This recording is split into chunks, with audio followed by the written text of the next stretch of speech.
Hello, कैसे हैं आप लोग। आज हम जिस टॉपिक पर आपसे गुफ्तगू कर रहे हैं वो है प्रेसिडेंट का जो इलेक्शन होता है वो किस तरीके से होता है। अभी हमारी 15वीं राष्ट्रपति द्रौपदी मुर्मू का इंतखाब हुआ है, उनको सेलेक्ट किया गया है। तो मैंने चंद चीज़ें यहाँ आप लोगों के लिए नोट की हैं, आपको मैं 1 बाय 1 करके समझाता हूँ, इसे समझ लीजिए। इसमें कुछ कंडीशंस अप्लाई होती हैं। एक तो ये है कि उसकी जो उम्र है वो 35 साल होनी चाहिए जो कैंडिडेट इलेक्शन लड़ रहा है। दूसरा, पागल नहीं होना चाहिए, दिवालिया नहीं उसका निकलना चाहिए, यानी कि बैंकरप्ट नहीं होना चाहिए, और सरकारी नौकरी पर नहीं होना चाहिए। ये चंद चीज़ें हैं।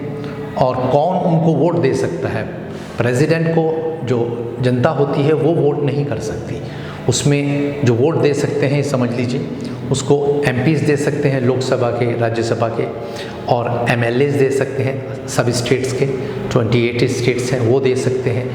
विधान परिषद के मेंबर्स नहीं दे सकते, यानी एमएलसी नहीं दे सकते, क्योंकि हिंदुस्तान में 6 जगह विधान परिषद है, बाकी जगह नहीं है, तो इसलिए वहाँ के एमएलसी वोट नहीं दे सकते। आगे चलते हैं।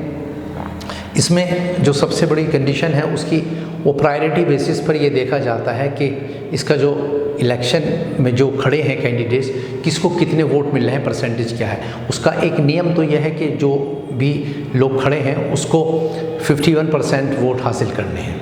और उसके लिए सबसे अहम कंडीशन ये है कि जो आदमी इलेक्शन का दावेदारी कर रहा है कि मैं प्रेसिडेंट का इलेक्शन लड़ना चाहता हूँ, उसके लिए 50 एमपीज़ वो होनी चाहिए जो ये कहें कि हम इस आदमी से खुश हैं, हम चाहते हैं कि ये प्रेसिडेंट बने। और 50 एमपीज़ वो हो जो 50 को सपोर्ट करते हैं, उनको कहें कि हम इनको समर्थन देते हैं।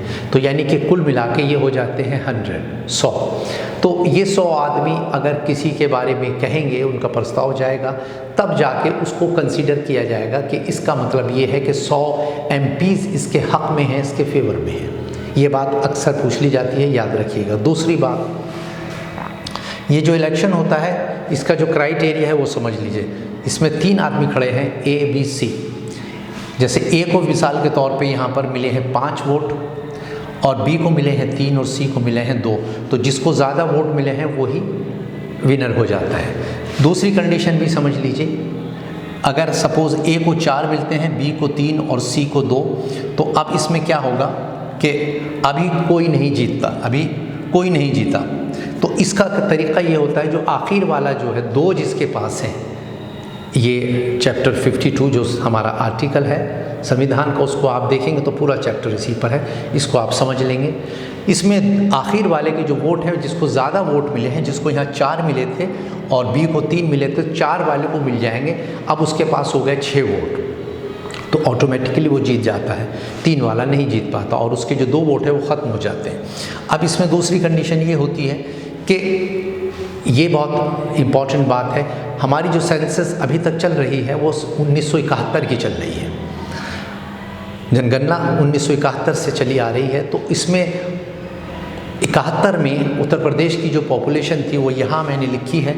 इस तरीके से हमारे वोट का, एक एमएलए की वोट की क्या वैल्यू है ये समझना ज़रूरी है। ये अक्सर यूपीएससी में और पीसीएस में पूछा जाता है। तो अगर ये कैलकुलेशन नहीं आएगी तो आप कैसे निकालेंगे, देखिएगा। 1971 याद रखिएगा, इसकी जनगणना मानी जाएगी। ये है value of votes of each MLA. जैसे उसकी पॉपुलेशन उत्तर प्रदेश की थी 8,38,38,49,905। तो इसका तरीका ये होता है कि हमें इसको डिवाइड करना है, इस फिगर को किससे, जिस राज्य की जितनी सीट्स हैं। उत्तर प्रदेश में 403 सीटें हैं, इसको भाग कर दीजिए। भाग करने के बाद जो फिगर आती है, एक एमएलए की वोट की वैल्यू हो जाती है 208। इसको फिर आप गुना कर दीजिए, मल्टीप्लाई कर दीजिए 1000/1 इससे करके आपके सामने ये एक फिगर आएगी 208। ये इसका कैलकुलेशन करने का तरीका है, यानी कि एक एमएलए की वोट की वैल्यू क्या निकलती है ये समझ में आ जाएगा। और फिर 403 है, इसको 208 को उससे आप मल्टीप्लाई कर देंगे, गुना कर देंगे, तो एक राज्य की एमएलएस की तमाम तर की वोट की वैल्यू आ जाएगी, जो तकरीबन 87,000 समथिंग है। आप उसे कैलकुलेट कर लेंगे तो समझ में आ जाएगा। तो आज बस इतना ही। कल हम फिर एमपीज़ जो वोट डालते हैं उनकी वैल्यू वोट की कैसे निकलती है वो समझाएंगे। और बस आज इतना ही, इसको थोड़ा सा आप रिवाइज़ कीजिएगा। जब तक के लिए इजाज़त दीजिए, फिर कल इसके सेकंड पार्ट में मुलाकात होगी। Thank you very much for watching me. Bye.